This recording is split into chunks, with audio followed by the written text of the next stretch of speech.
Whether it's morning, noon, or night, the Learn, Develop, Live podcast will set you right. This is the Learn, Develop, Live 1 Minute of Motivation, the weekend edition, because not everyone works Monday to Friday.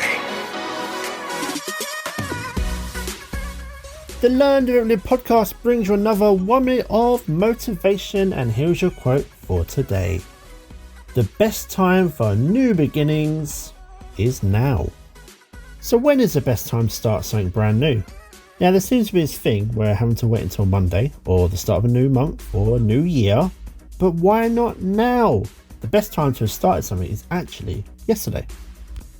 But hey, we can't do that, so let's go and start now.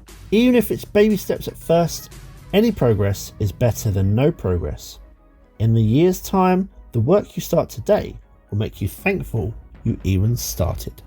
That was your 1 minute of motivation. You can find more motivation and inspiration at learndeveloplive.com, and we'll see you tomorrow for more.